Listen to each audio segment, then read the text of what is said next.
We've got a news article here detailing the recent passing of a figure many of you will instantly recognize, especially if you were around in the late 90s and early 2000s.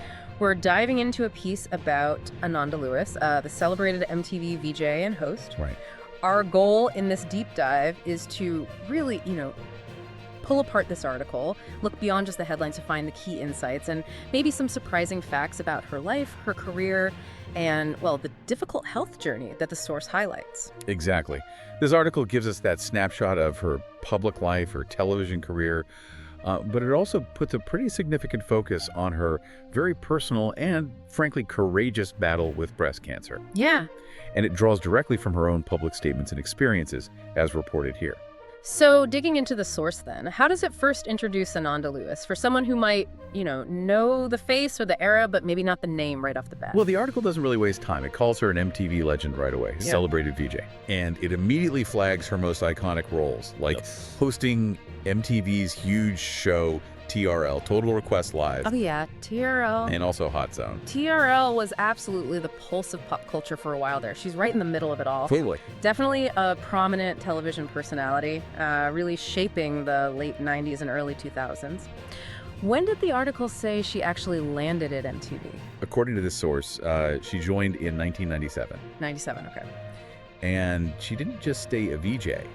The article points out a pretty big step in 2001 when she launched her own daytime talk show, The Ananda Lewis Show. Right, I remember that. Though it does mention it only ran for one season. So a fairly quick jump from, music television icon to trying her hand at the talk show format. What about before MTV? Where did the article say she got her start in media? It traces her beginnings back to Bitty's Teen Summit.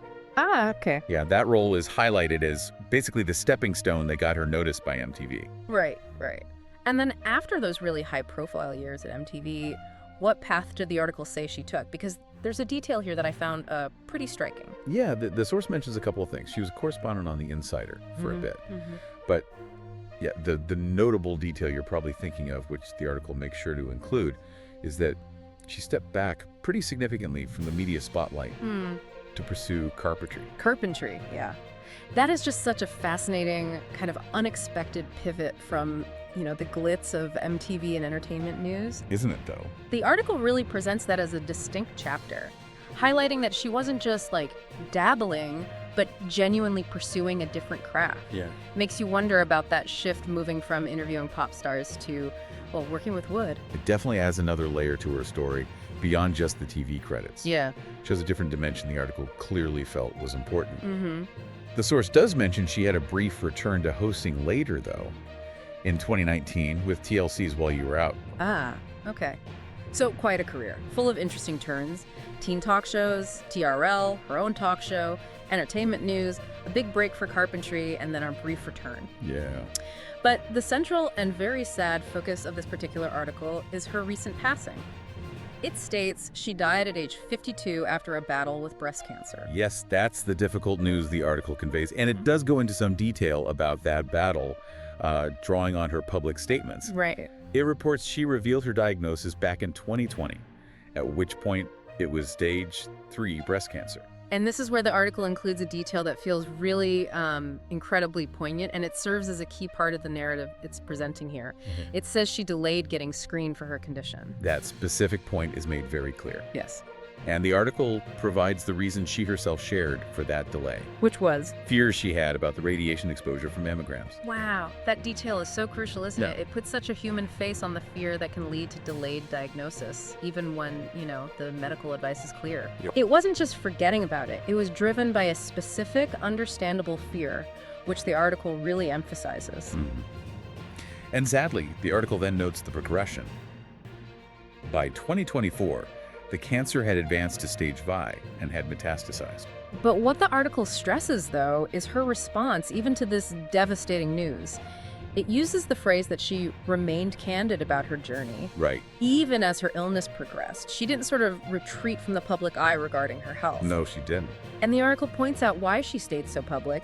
She explicitly used her platform to raise awareness about early detection. Yeah. It frames her sharing her story, including that specific detail about delaying the screening and her fear of radiation, as a direct form of advocacy, something born directly from her own experience. Absolutely. That candidness feels like a really powerful, maybe even difficult message for her to share, but one the source really stresses was important to her. The article also gives us the specific facts surrounding her death. Right. The basic details. Yeah. It reports she passed away on June 12, 2025, at the age of 52. And the location mentioned is her Los Angeles home. Okay. Her passing was confirmed by her sister, Lakshmi Amari. Got it. And just to round out the biographical details that the source includes, it notes she was born in Los Angeles in 1973, grew up in San Diego, and graduated from Howard University in 1995. And finally, the article confirms she is survived by her son, Langston. So when you take all these pieces together from the article, the vibrant, very public career highs, that surprising turn to carpentry, juxtaposed with this intensely private but importantly publicly shared health battle, what really stands out is the narrative the source builds around her advocacy in those later years. Absolutely. The article doesn't just report her death as a fact. It presents her final years and her communication about her illness as, integral to her story. Right. Highlighting the delayed screening and her stated reason. That isn't just a biographical detail in this context.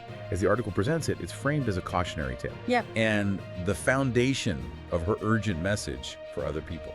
It really makes you reflect on how public figures can sometimes transform personal tragedy into a powerful call to action, even when they're confronting their own mortality. The article really uses her specific experience as a way to underline the vital importance of early detection, framed through her own very specific challenge with overcoming those health fears. It certainly leaves you thinking about the complexities involved in health decisions, and the courage it takes not only to face a diagnosis like that, but to then share the details. Including the difficult ones. Exactly. Including the difficult ones, like delays that were rooted in fear, in the hope that maybe it might help someone else avoid the same thing.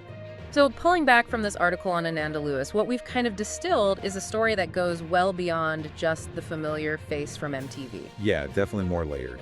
It's a narrative, as presented in the source, that includes these unexpected career paths like carpentry and this incredibly courageous public health battle where her personal challenge with fear became a central part of her message to the world. Right. It really prompts you, the listener, to consider the power of sharing difficult truths, and perhaps more importantly, the tangible impact that fears, even seemingly small ones about things like radiation, can have when they lead someone to delay crucial health screenings.